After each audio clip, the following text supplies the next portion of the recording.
is the bumper car. This seat is not really attached to anything, it just kind of slides in. It's got like a backrest portion here, and then the actual spot where you sit on just kind of pops right up. And it's pretty nasty. It's been sitting in some guy's yard. But you can see the wheel down over here. Is one of the caster wheels, and the other one right here. It's got a nice little 3-inch high cutout. Looks like it comes out pretty easy. Got a small step up for the bench seat, which buys me a little bit of room, because if I put a live axle through there, I'm gonna have to cut out the middle a little bit for the gear. You know, it's a big sprocket gear, and probably, you know, put a disc brake on it, I'm thinking. So the disc, the caliper is going to need a little bit of room. And then you see behind here, it's got a little bit of a compartment in there, and you can see the wall that I was talking about hitting. That could be cut down, I suppose, too, which is pretty advantageous. The cage for the back support can be modified as well to make this thing work. The only disappointing thing is, looking at behind the taillight lenses, I noticed there are no lamps.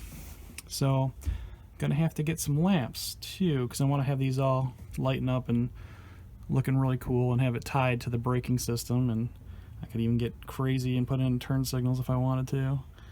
But it's pretty straightforward. I don't know. If you guys got some ideas, let me know. I'm going to take some more measurements.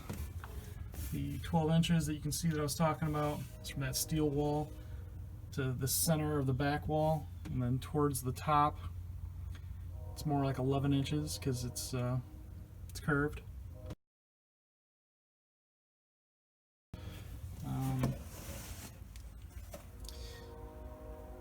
The other thing that I need to worry about too, obviously, is ventilation for the Predator motor.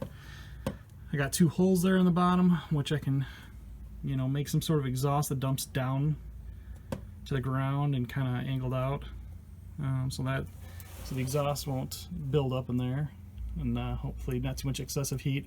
I don't know how well a Predator motor runs in a closed case. I don't know if I'm going to have to come up with some sort of cooling or what. Any suggestions? I'm definitely all ears. Okay, so engine recap.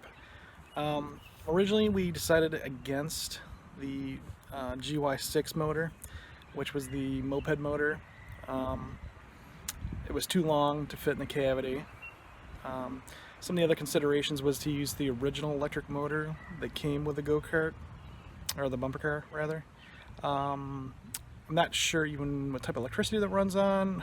That's most likely AC current, I think, which could have used an inverter and everything, but I mean, if we look at it, you can see that the motor is a part of the wheel. There's no suspension whatsoever, so it'd be a pretty rough ride and too low to ride on that motor anyway.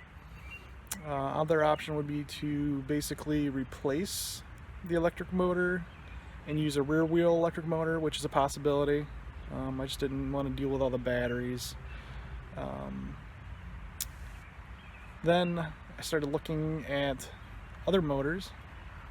The first motor that I noticed a lot of people using for go-karts was the Predator motor. They sell at Harbor Freight, and it's like $120, and you can get a 20% coupon and get it for like $100.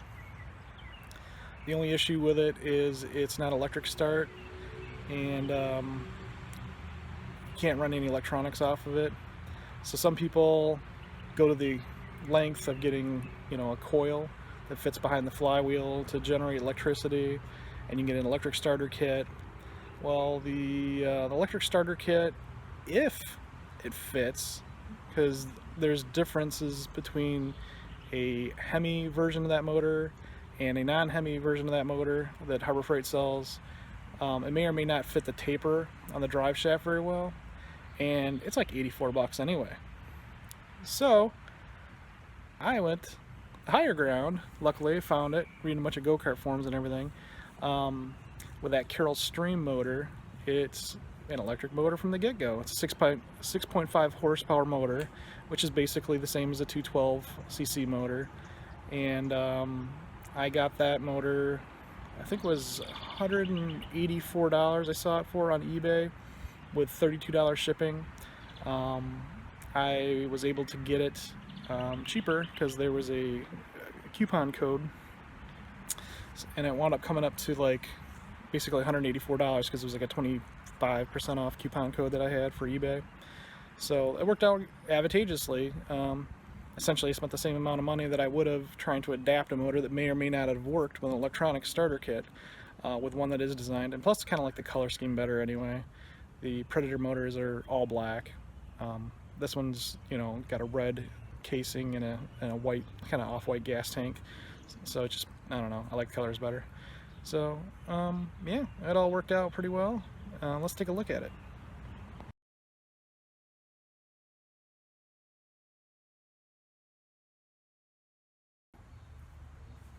Going through my sockets, just because it's older, from the 60s, I was thinking, hey, this is probably standard, right? Everything was standard back then. Well, this is a German manufacturer, so guess what? It's all metric. Number 13 here. To take these bolts out.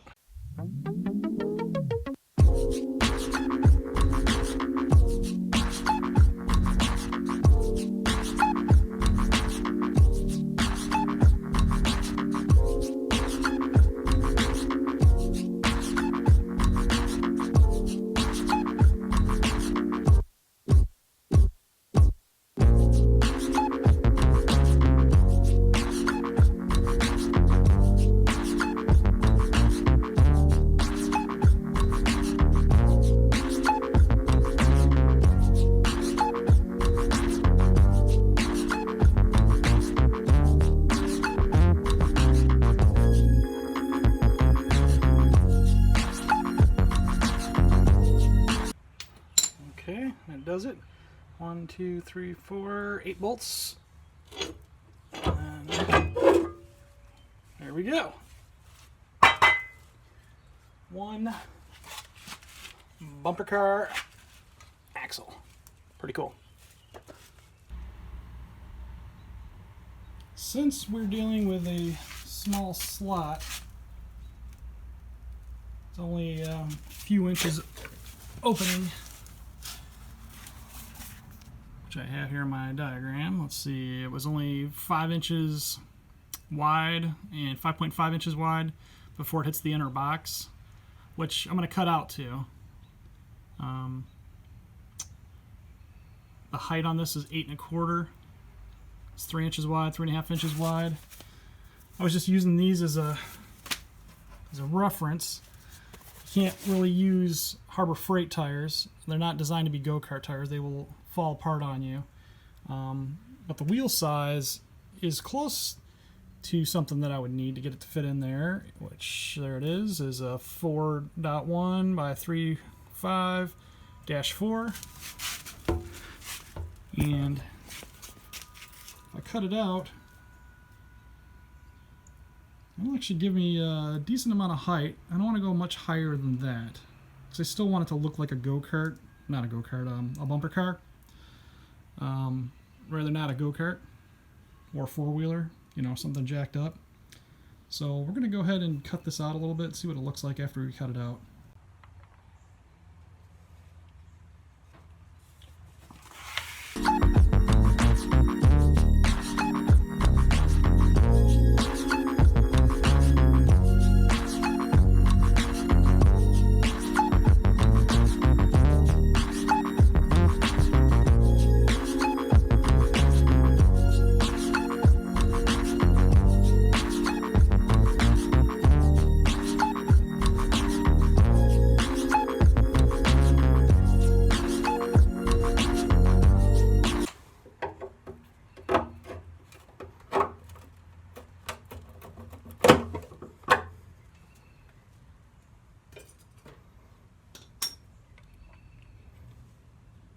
Okay, there we got it. We got a little bit more width there.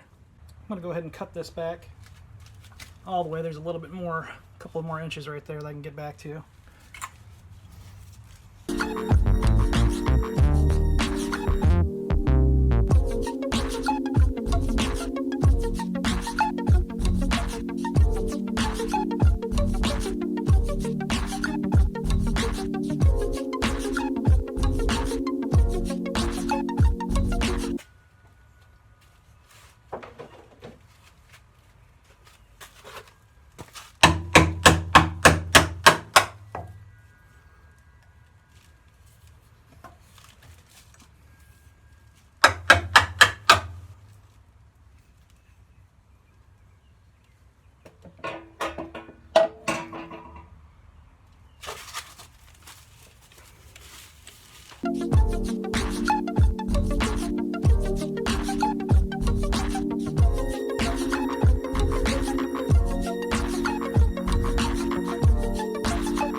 All right, opened up.